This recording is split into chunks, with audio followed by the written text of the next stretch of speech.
Today on NPR Presents Bright Ideas, Fresh Thoughts on Big Issues from Minnesota Public Radio News. I'm Stephen Smith. Each month I invite a guest to the forum here at Minnesota Public Radio headquarters to talk about important issues and ideas before a live audience. My guest this time is Maggie Kurth-Baker, science editor at the enormously popular technology and science blog Boing Boing. Maggie Kurth-Baker is a Minneapolis resident and the author of the new book, Before the Lights Go Out, Conquering the Energy Crisis Before It Conquers Us. In 13 lively chapters, she lays out the energy problems we face and potential solutions that are both doable and tremendously challenging. Please welcome Maggie Kurth-Baker.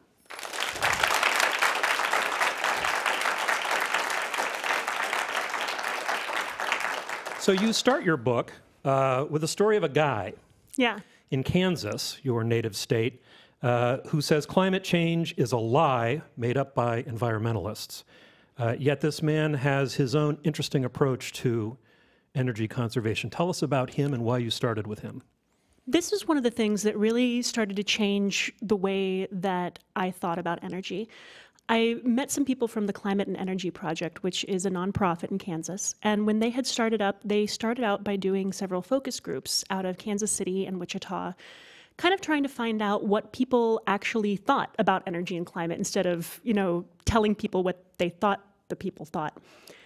So when they did these panels, they kept coming up with the same sort of thing. Guys like that who would think that, climate change was some kind of socialist plot, but who, when you asked them about energy, they had swapped out their light bulbs for CFLs. They were driving Priuses. They were really excited about wind power. They wanted to build backyard solar systems. They were really interested in energy, even though they weren't interested in climate change. And so that really got me started to thinking about, how we communicate the science of climate change and the science of energy change, and how we try to talk to different groups of people. And I think that the problem is right now we're not trying to talk to different groups of people, and we're kind of ignoring these guys that, care about energy, but care about it for different reasons than I might as somebody who is really worried about climate change. You concentrate primarily in your book on electricity and the problems, among other things, of the grid that brings electricity to us. Why did you choose that instead of, for example, also including or concentrating instead on transportation? What raises the electrical charge above all others? The electric thing became my focus when I looked at data from the Energy Information Administration, which collects all this information on how much electricity and energy are used every year and how much is produced and where we get it from, and just all these different statistics. They compile all of this stuff. And when I started looking at it, what I found was that we actually use more energy to produce electricity in this country than we do for anything else, including transportation. But transportation becomes our focus, I think, because that's the thing we actually have intimate day-to-day relationship with. I go to the gas station and I spill gasoline on my shoes on a fairly regular basis, but electricity is... You're not spilling that. No, yeah, I hope not. Mm-hmm. It's just these sort of magical elves that live in your wall, and you kind of, just expect it to happen and you don't even think about it. Mm-hmm. Yet, it's also an enormously wasteful system, right? I think you write wasteful. That 66% of the energy used to produce electricity actually never becomes usable? Yeah, and that's simply because of the way that the machines that produce that electricity work. You have some of that energy actually turning into electricity, but some of that energy just gets lost to waste heat and kind of dissipates out into the buildings where the generators are. And how does that happen? I mean, is it that it's like leaking out of the power lines? No, it actually, there is some waste from the power lines, and that is also just leaking out of the power lines. I mean, that's, in the form of heat, basically. Okay. But there's also some at the site of the generators. You have a mechanical system, and no mechanical system is perfectly efficient, turning all the energy you put into it into energy you want to get out. It's just the second law of thermodynamics. So as these mechanical systems of electricity generation operate, they lose some of that energy to heat that just ends up heating the building around them where the generator is. And sometimes you can capture that. There are systems called combined heat and power, and those are kind of things that are often used at universities, where they will produce electricity, but also at the same time capture that heat and use it to heat up buildings, to do the heating systems. Is anything being done to try and make that part of the grid more efficient, more effective? There definitely is. I was actually in Colorado at Colorado State University a couple of weeks ago, looking at these giant generator systems that they're testing out there that are trying to make way more efficient generators than have ever been used before.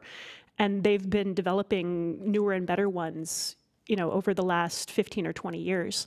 But it's kind of one of those things that happens slowly because these are all really expensive systems.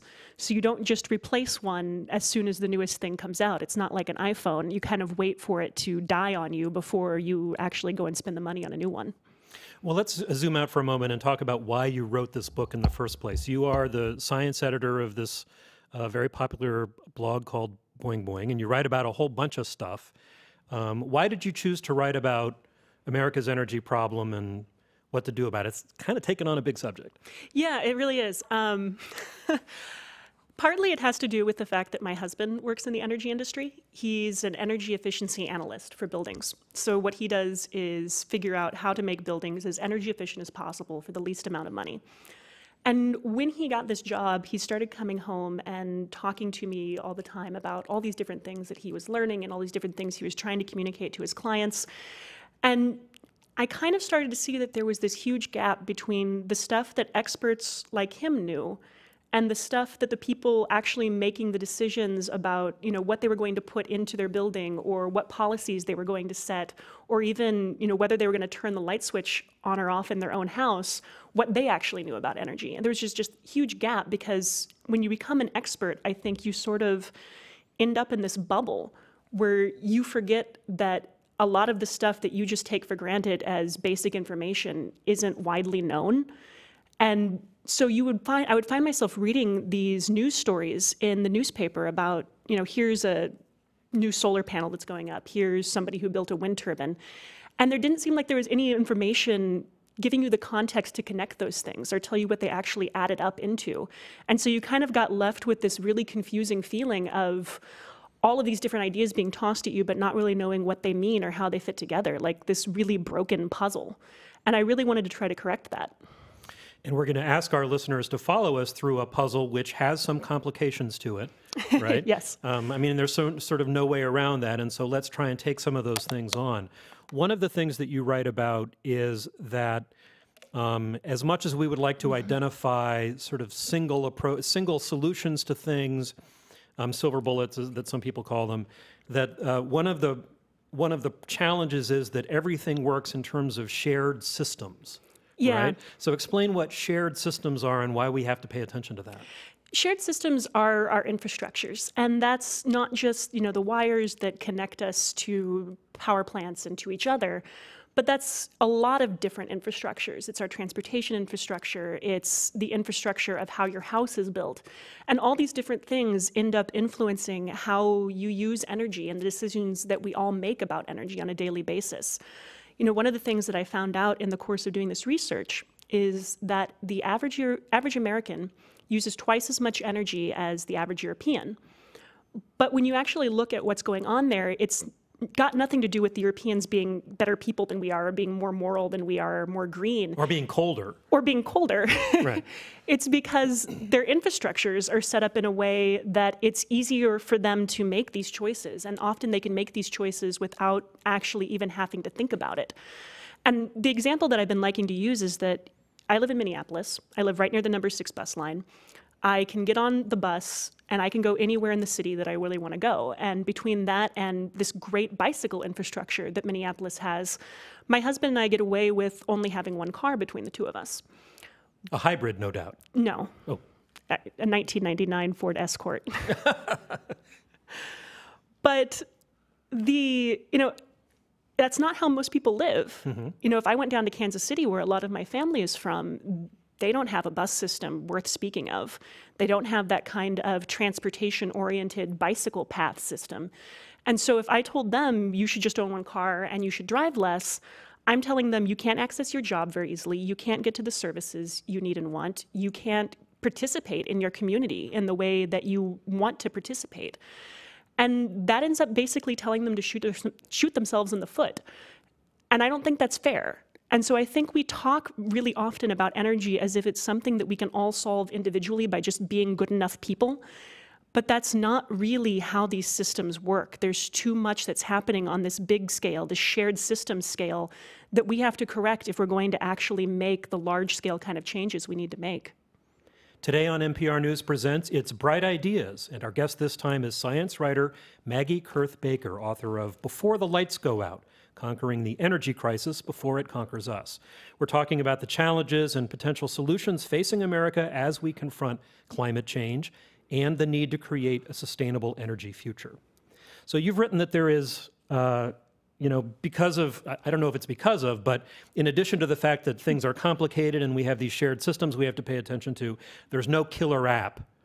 No, there's really not. I mean, I would really love to be able to tell you that next year we're going to have cold fusion, or that in 5 years we'll have all the thorium reactors we need and that'll solve our energy problem. We'll just have to swap out one source of energy for another. But there's really not anything reliably on the horizon that we know for certain is going to work, that we know for certain is something that's going to become commercially viable, that we can just trade out. So in terms of energy production, electrical production, we're going to need to continue, as you write, to rely on coal, which is dirty. Yep. Nuclear power, which is not which some people describe as clean, but many people find frightening. Yep. Natural gas.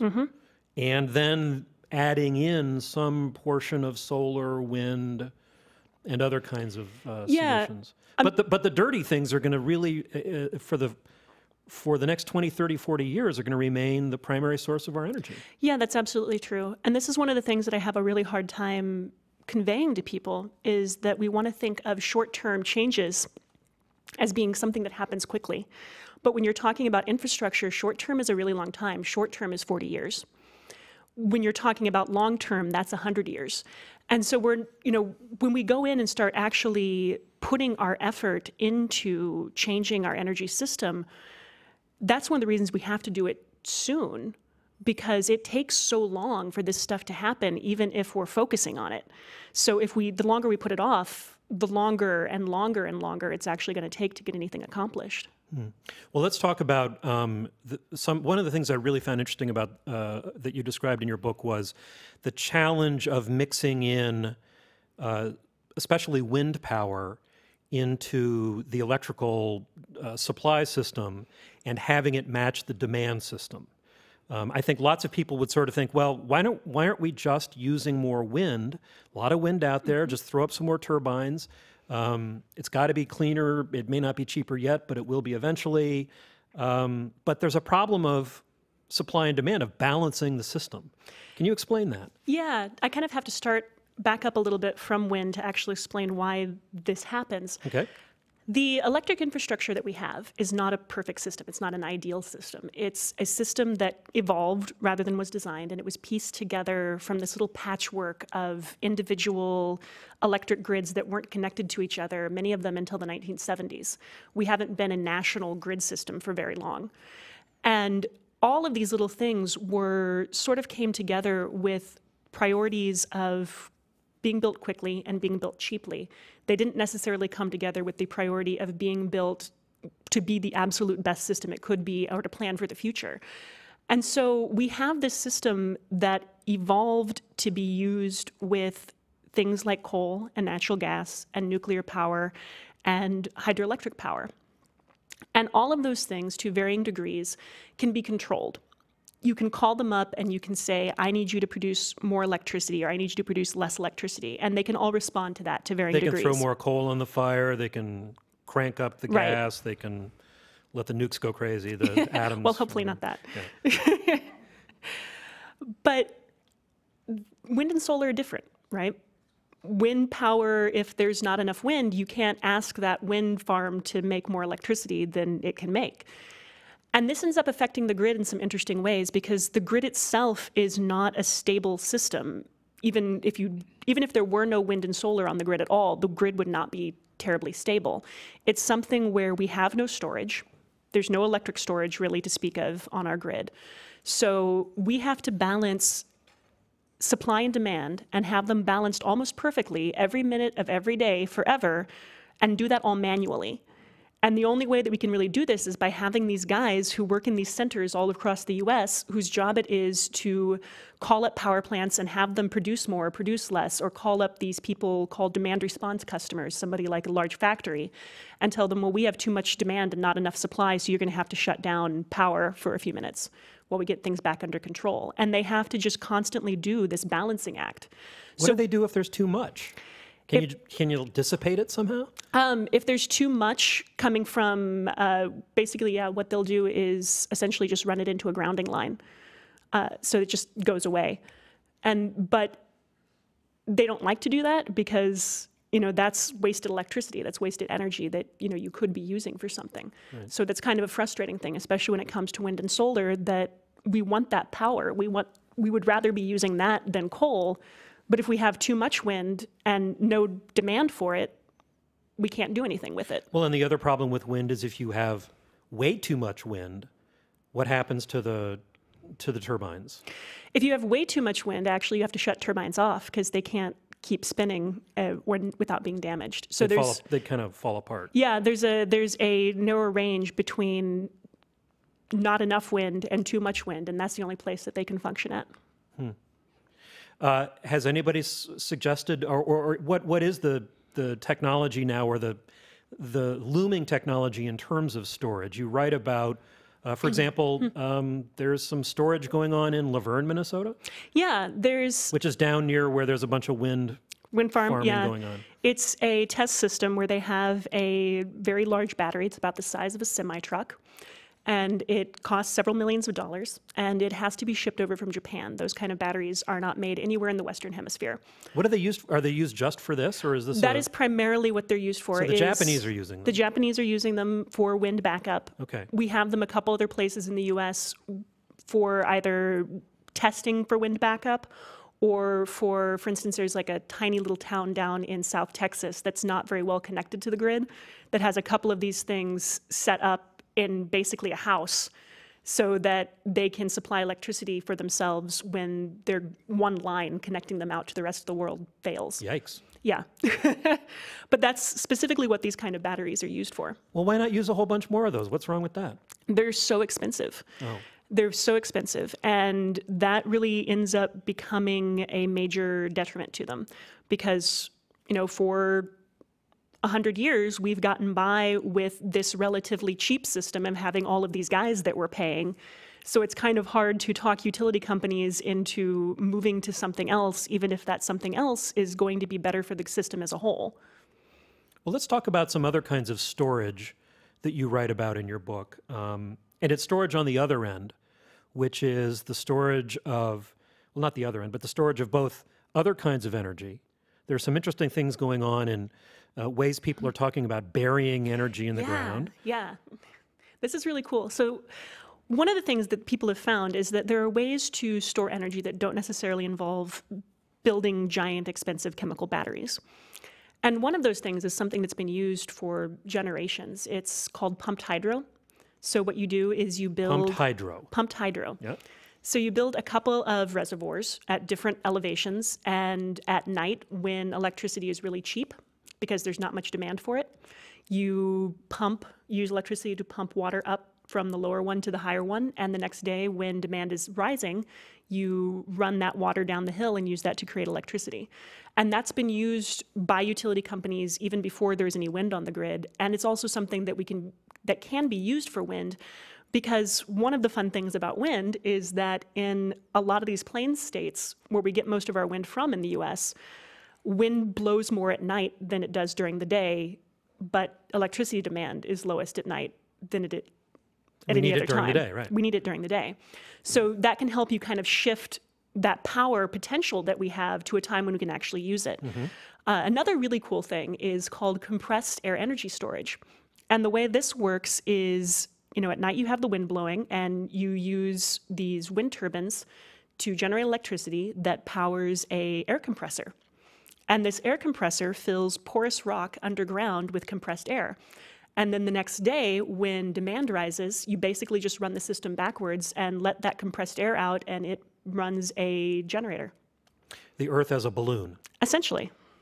But how scalable is that? Are these, sort of nice little tiny projects that are good for a small community locally, or can you run a whole state on compressed air stuck in the ground? You probably can't run a whole state because you can't really run a whole state on anything. Most states depend on a couple of different power plants to begin with. And, that's just the scale that things operate on. But these compressed air energy storage systems can be scaled up to things that are quite large, several, enough to at least power a couple 100,000 homes for a few hours, the very least. And there are currently only 2 of them in the entire world. One is in Germany, one is in Alabama, and neither of them are used for wind backup right now. But there are a couple more that are under construction or under development, I guess, down in Texas, and those would be used for wind. Why Alabama? I actually don't know the answer to that. Okay. Must be a Germany-Alabama kind of connection. Right, yeah, there. there's obviously like a lot of kismet going on there. Yeah. The other thing that you talk about in terms of storage on the sort of, the clean side would be the batteries and the compressed air and that kind of stuff, the water running up and down. The other thing that that you say we need to figure out a way to store better are the dirty products that are created by coal power plants and by, obviously the nuclear storage issue has been one that people have been wrestling with for a long time. But there's a particular kind of technology around coal that people are experimenting with anyway. Yeah, that'd be carbon capture and storage. Carbon capture and storage. So carbon is the evil thing, obviously, that coal plants produce. It is it's the evil actor in climate change and global warming. Yeah, and I guess I wouldn't call it evil because I don't like demonizing inanimate objects, but it's the thing that we have trouble with. Okay. And this is actually the same technology when people are talking about clean coal. This is what they're talking about. You capture carbon dioxide off of the smokestack, and you compress that until it basically turns into a liquid, because if you compress a gas enough, it'll liquefy. And then you essentially pump it into a hole in the ground. And that's kind of the entire plan. Are there enough, well, to begin with, are there enough holes in the ground for all the carbon we'd produce? I don't know the answer to that. The thing that I have learned is that what's really interesting about this is that it's a little bit less crazy than it sounds. They pick these holes based off of what's going on with the geology underneath of them. And they pick them because these are places where, for instance, one of the places I visited for the book is in Alabama, and it's a testing site where... Alabama again. Alabama again. All right. It all comes back to Alabama. Mm-hmm. Where they have these coal bed seams that are buried very deep underground, not at a point where it'd be very easy to access them to ever actually mine the site. But these coal bed seams are trapping methane, so natural gas, in, chemically connecting it to the coal. So what they're doing with the carbon dioxide is when they pump the carbon dioxide down, it's more attracted to that coal than the methane is, and it basically takes the methane's place, and then the methane comes back out, and they're able to capture that to actually use it, that they couldn't get to it before. And so the carbon dioxide ends up locked to the coal the same way that natural gas has been locked to it for millions of years down there, but we actually get the natural gas to use. Another place I went to recently was at the University of Illinois, where they have another one of these projects, which is one of the largest in the world that they're working on. And at that site, they're actually working with this porous sandstone that you would have the carbon dioxide flow into. And the goal is basically you keep it down there for a couple of 100 years, and after that point, it starts to actually turn into rock. It starts to turn into more of this porous rock that's already down there. Yeah. Naturally, everybody's wondering about leakage. Right. This stuff. Stuff leaks. It's hard to know that what's underground is entirely, sealed off. Well, they do a lot of they do a lot of research on these sites before they choose them. And they choose sites that have natural cap rocks to them. So the one in Illinois has, I think, 2 or 3 layers of cap rocks, actually. So it would have to go, it would have to break through some serious natural barriers to actually get anywhere. The problem is, and the place where people are actually worried about it leaking, is from the wells where they shoot it down to begin with. Because that's the place that you're most likely to get some kind of bridge happening. Well, the Deepwater Horizon issue in the Gulf of Mexico reminds us that wells are where leaks come from. Exactly. And I mean, this is one of those things where it's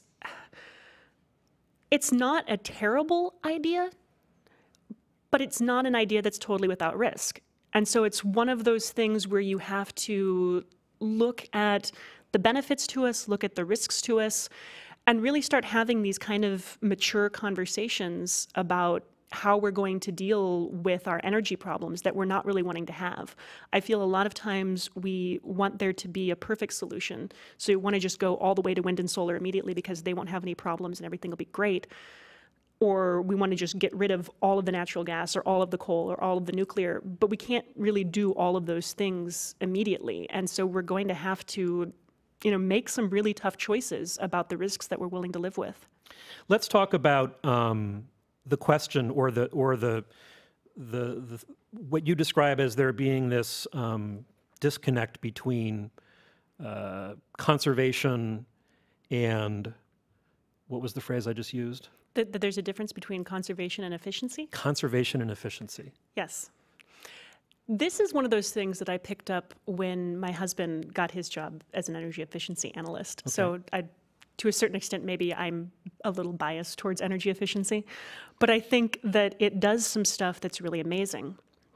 Because conservation, the entire point of it is that you just use less, which works for some things because there's plenty of places where we're wasting energy we don't need to be wasting. We can turn a light off in a room we're not using, and that's fine.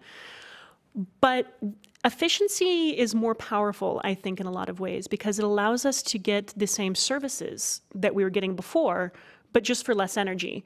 So instead of having to sit in the dark, for instance, or in the cold, I could have a house that was designed to get really good daylighting, so I could shut my lights off, but still have a comfortable light level in the room that allowed me to get my work done without having that light on to begin with. And that would be a really good example of efficiency. Give me some others. Another one that I like quite a bit is something that relates back to the transportation infrastructure we were talking about before. Mm-hmm.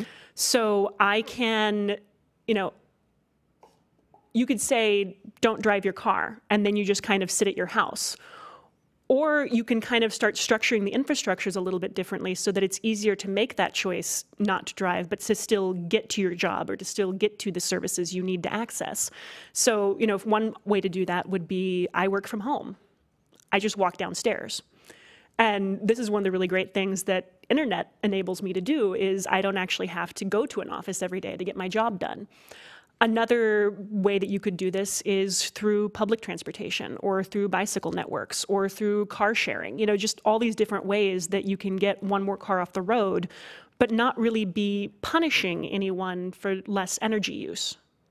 You talk about the Department of Defense as being a place where this is being emulated in a, you call it the olive green demonstration project. Yeah, the Department of Defense is actually really on the forefront of both renewable energy generation and energy efficiency. This is something that they've been all over for a decade or more, and they've made really huge strides on it, especially. Why was it, to begin with, what motivated them?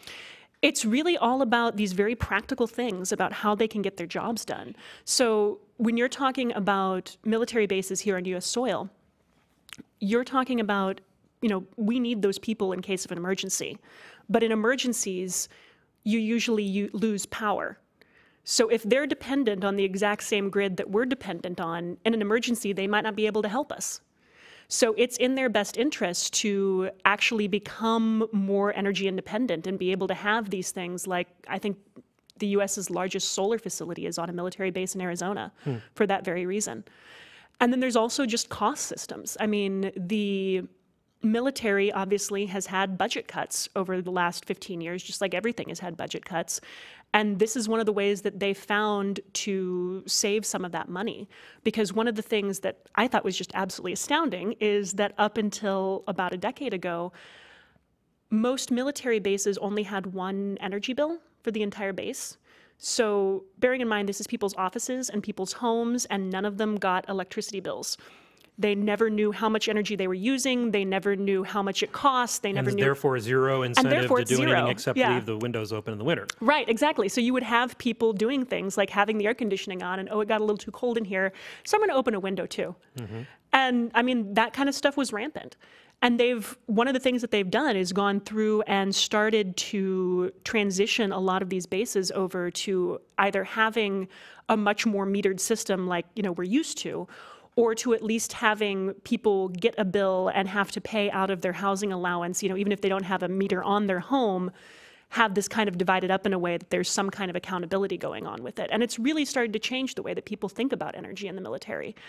One of the bases that I went to, I would say, first of all, that the Navy and the Air Force have been the biggest drivers of this. And I'm not exactly sure why that is compared to the Army, other than it might be just that they're a little bit smaller entities, and they're also not necessarily working with a bunch of 19-year-olds. So it's a little bit easier to manage what's going on. But the Navy base that I visited in Florida had done some really interesting things with energy efficiency. And one of the things that just drove home the idea of energy being systems and not sources to me was when they took me on this tour of their new energy efficient aircraft hangar, which sounds a little bit ridiculous, but it's reasonable. We'll follow with you, yeah. Yeah. And you drive past this thing and it's painted white inside. So because it's painted white inside, you have light from outside reflecting off the inside of the building, so they don't have to have any overhead lights on, but there's still enough light in there that they can get their jobs done. And then 50 feet away, there's an older aircraft hangar that is painted beige inside. And even with all the lights blazing, it still looks really, really dark and uncomfortable to work in. And that was a huge example to me of the power of energy efficiency and the power of systems to really change how you use energy and to give you these benefits of what you're wanting from energy, the comfort, the cleanliness, the convenience, but without having to use as much to get there. Well, the military, of course, is a command economy, if you will, and so those kinds of things can be directed. You identify in your book that the big solutions that we really need as a society to get to where we need to go in terms of energy sustainability are not things that can be done through volunteerism, are going to require central planning or high-level planning. Is it going to come from presidential edict? Or are we going to somehow rely on Congress, which famously is having a hard time getting anything done? Tying their shoelaces is a challenge? Honestly, this is where I start to get a little pessimistic because it's... Oh, go on. Yeah. This is one of those things where we really do have a big challenge because there are things that we can all do personally to change the way that we use energy. And to a certain extent, little things, matter, sort of. But they don't matter in that, my personal changes by myself, not connected to anybody else, those aren't going to get us the kind of massive energy change we actually need to make the kind of difference we have to make to put a halt to climate change. It doesn't scale up that way. Because my choices that I make at home, there's no way for me to necessarily connect them into what everybody else is doing. There's no way for me to necessarily be influencing everybody around me or, having everybody else around me influencing me. And so that's where a lot of this kind of top-down stuff really becomes necessary to get over some of these hurdles. This is actually one of the things that I've changed my mind about in the course of writing this book. If you had asked me 2 or 3 years ago what I thought about, something like cap and trade or carbon tax, I probably wouldn't have thought it was worth the trouble. That it maybe wasn't something that was worth it, or that it wasn't something that was really a good idea. And one of the conclusions I came to in the course of this research was that some kind of price on carbon is going to be necessary. A price that we consumers know about. Yes, yes. And I don't know necessarily the best way to do that. Economists argue back and forth about whether cap and trade or carbon tax are the best way to approach it, but some kind of price placed on carbon that actually values carbon at what it's actually worth to us. Because if you think about it, what we pay right now for fossil fuels is actually kind of an artificial price. It's really based on this incredibly simple supply and demand. It doesn't take into account how valuable those fuels are to us. I mean, these are some of the most powerful fuels we've ever discovered on Earth, ever. There's limited supplies of them. Maybe we should be thinking more about how we use them. And it also doesn't take into account all these external costs we face when we do use them, because burning these things, it's not just about, seemingly esoteric stuff like climate change. It's very direct deaths to human populations. Like respiratory illnesses and the other things. Respiratory illnesses, cancers. I think there was a study that I saw that I was reading that coal use in the European Union kills something like 25,000 Europeans a year. And that's something that we don't value in how we price our fossil fuels. So are you imagining you go to the grocery store or to some sort of store, and in addition to the per unit cost that you might see on the sticker on the shelf, there's going to be a coal equivalent cost? I mean, how is that going to, how do you imagine that working on a day-to-day consumer basis? I don't even think that it needs to be something like that. Although, from a very dorky perspective, I think that would be really interesting. But I don't know that that's going to matter to everybody. I think where this becomes really valuable is that it embeds information about how much fossil fuels you're using simply into the price of the product. So, right now you can go and download all of these different iPhone apps that will try to help you figure out what's the greenest product you can buy out of these 15 products. But it becomes so complicated. And energy, when you start trying to make decisions about energy, it's not intuitive stuff. Things that you think are good are not, and things that you think aren't good are. And if you just had the amount of fossil fuels used for that product kind of embedded in the cost of the product, the only decision you have to make is which is cheaper. And that's a heck of a lot easier. One of the things you say is that we also, and I take it that this must have been something that you arrived at as well over the course of writing this book, that we also need to accept the fact that we really only at the moment have good solutions, not great solutions. Yeah. I mean, it sounds to me like you're saying we need to be careful not to let the perfect be the enemy of the mediocre. Absolutely. Absolutely. How'd you arrive at that, and doesn't that sound kind of dispiriting? It's, it can be dispiriting, but I think it's also just an expression of reality. I have some friends who started on Twitter sort of calling themselves new optimists with this idea that we were talking about how American perceptions of technology have changed over the last century. And so you went from having, early 20th century technological boosterism where everything was 100% good and yay, let's just do everything we can possibly do and not really care about the consequences, to, after Silent Spring and after the environmental movement started, you kind of got this complete flip-flop of that idea where let's just not do anything because we're going to screw things up. And we kind of need to sort of start taking what I would say is a more healthy relationship with technology, to where we start thinking about this as, okay, everything we do, even not doing anything, has unintended consequences. And some of those unintended consequences are going to be things we don't like. But we are better off if we look at our options and choose our options rather than just letting things happen to us. And things will just happen to us. Changes will just happen even if we do nothing.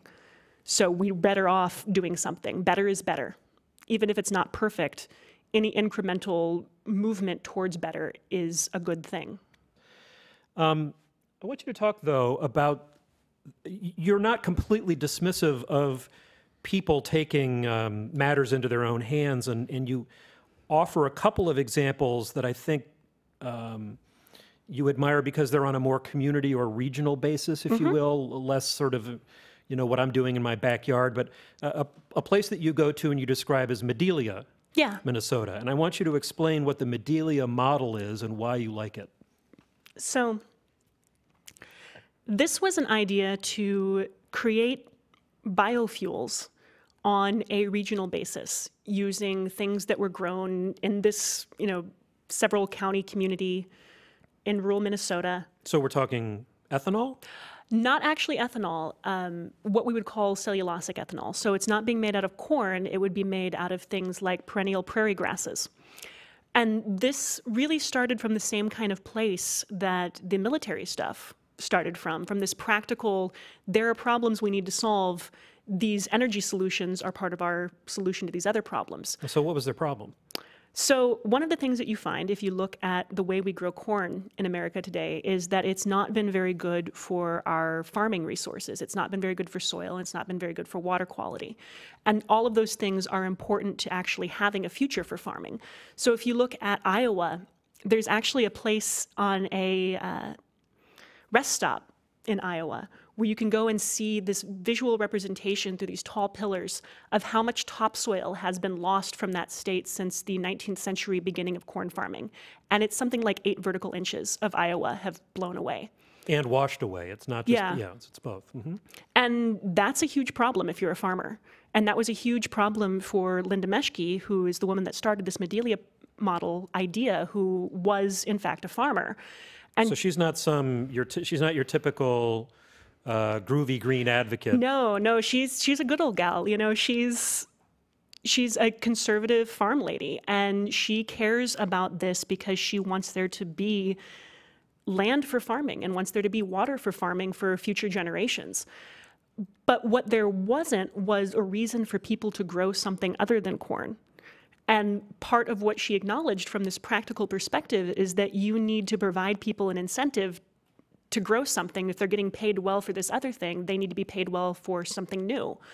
So the Medelia model was really about trying to find a way for people to get paid for growing things that actually improve the soil, which would be things like these perennial prairie grasses that produce these really great networks of roots underground, and they nourish the soil rather than taking nutrients away from the soil.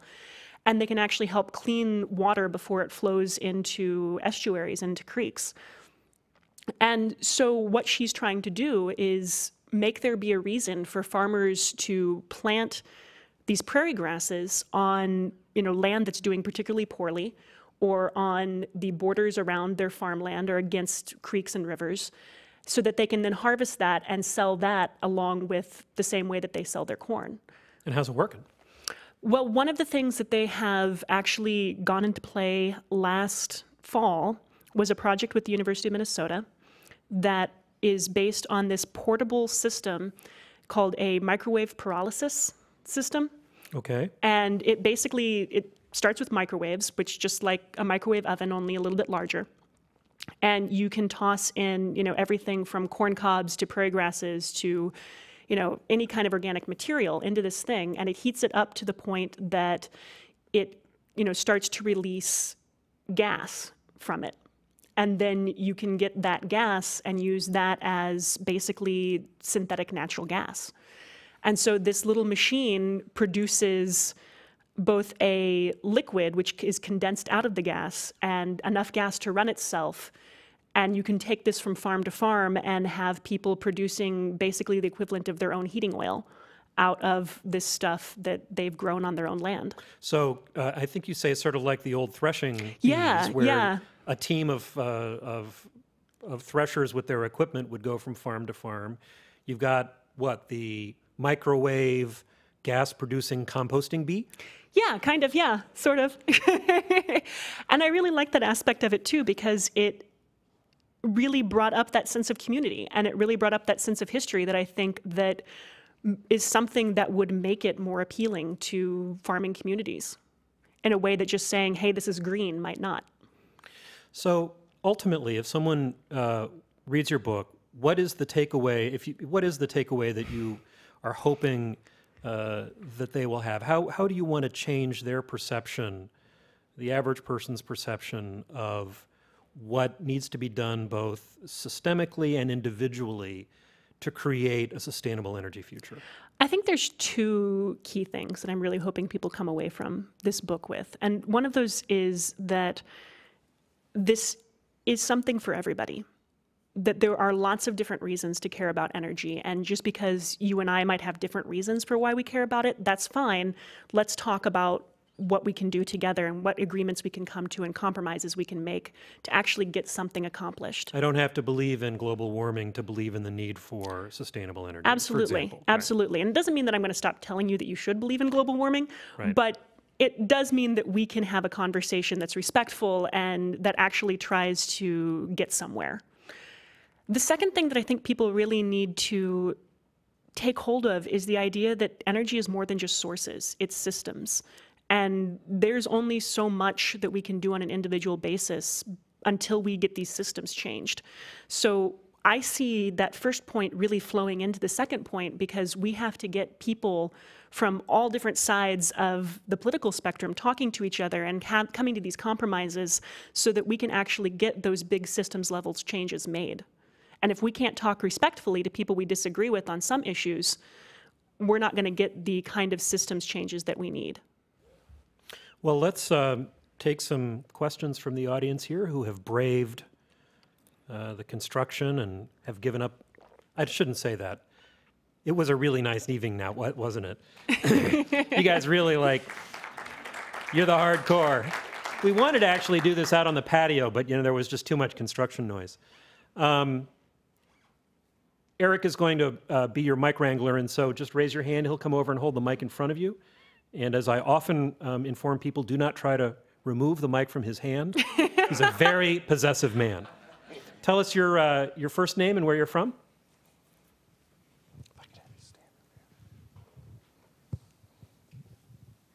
My name is Mary, and I'm from Texas, though I live in Minneapolis and have been for 10 years.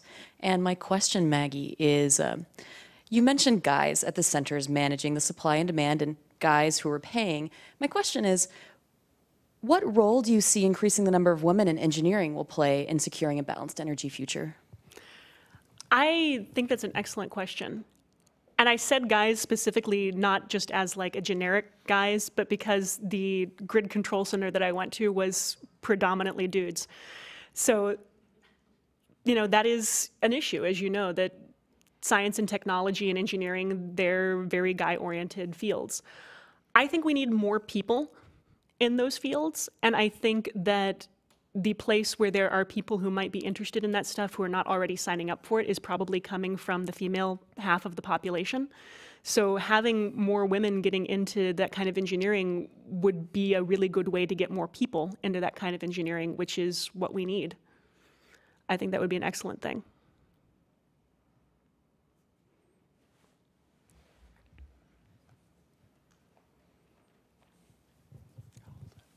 Hi, my name is Eric. I live in Minneapolis. A quick point from something that was mentioned earlier. The reason the compressed air storage is happening in Alabama is because of a geological formation down there that makes it sort of conducive. It's the same way you do pumped hydro at an abandoned mine. You already have one of the reservoirs. But the question I had was, how much, when you're looking into this, do you see it, sort of the improvements, the new technologies coming out as sort of being viewed as more of oh, that's interesting, but it's scary, as opposed to what we've had, which is more comfortable, but we know it's bad, but it's just so comfortable. Do you see that coming into play with sort of, people thinking, oh, the wind turbines are going to be blowing over, so the solar panels aren't going to work all the time, when there theoretically should be a system in place that can manage that?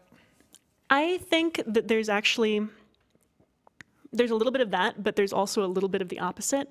I think that we have both a problem with some people feeling like if the technology isn't perfect, I don't want to make the trade, even though it's going to be better than what we already have. And I think we also have some people who see new technologies being talked about that, a new solar cell that's being developed in a lab somewhere, and assume that that's going to be in their hands in a year because they're used to that kind of time frame happening with, their cell phones or their iPads. And that's a really hard thing to get across to people, is that even if you want this right now, it's going to take a while, and it might not actually get to you anytime soon, if ever, because it might not end up being something that makes sense to make on a large scale. So I think that there's the miscommunication that we have and the misunderstandings that we have are really misunderstandings about how science works.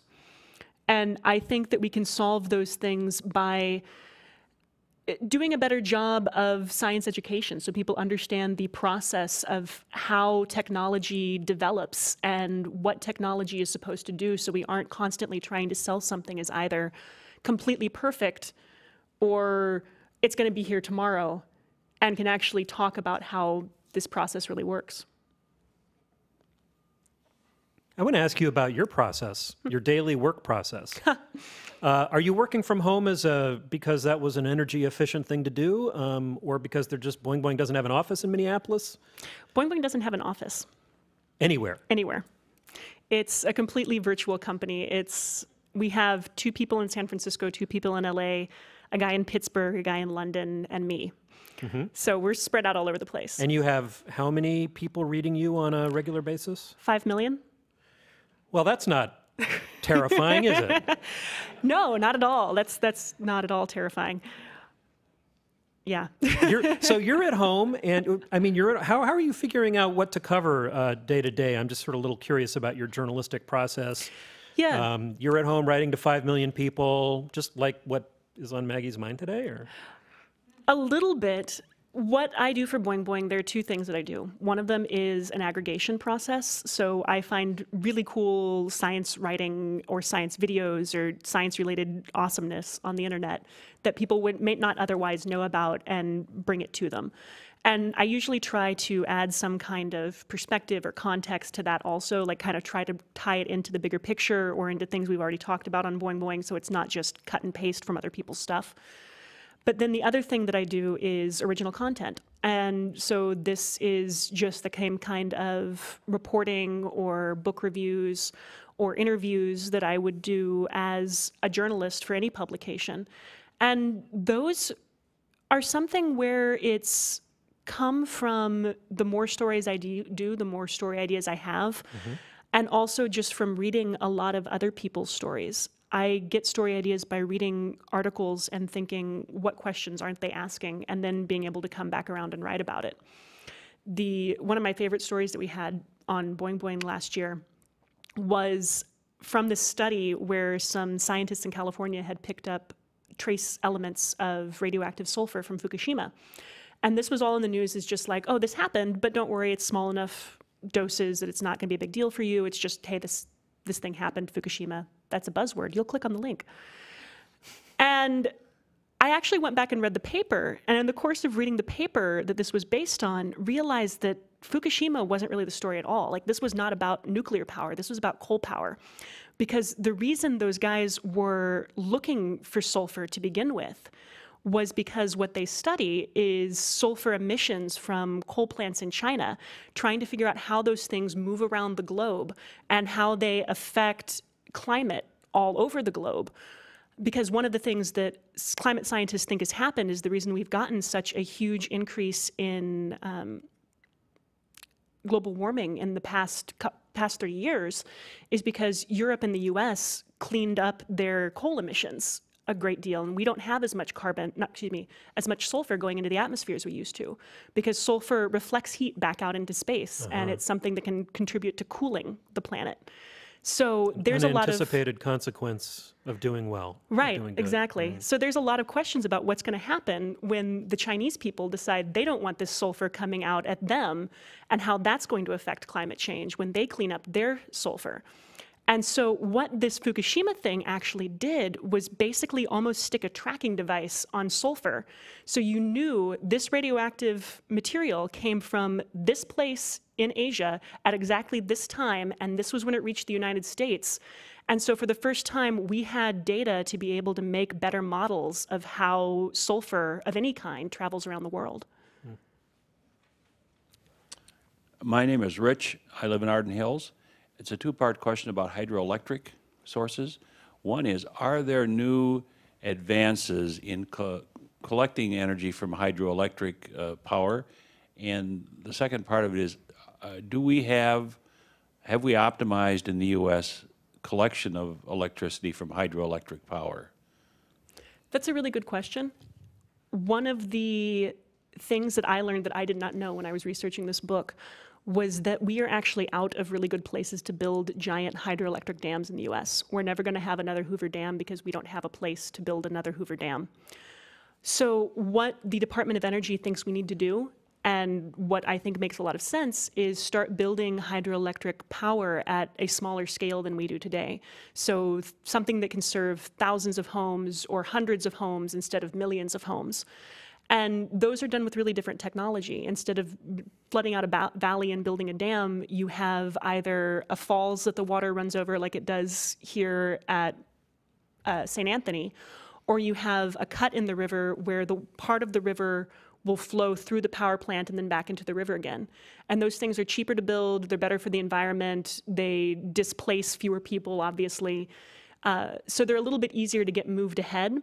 And they enable us to capture natural resources that we can't get if all hydroelectric has to be gigantic. This is really a big deal in states like Kansas that has never had a place to build a giant hydroelectric dam. I think Kansas right now produces enough hydroelectricity every year for about 800 homes. But if you captured all the potential from that smaller scale hydroelectric, Kansas could be producing clean power for 300,000 homes. Micro hydro. Yep. Mm-hmm. Hi, my name is Nick from St. Paul. And I know in St. Paul, when a tree gets cut down, it's burned right over here at the district heating plant. And they also produce, so they heat like 3 million square feet of buildings and produce 25 megawatts of electricity. Mm-hmm.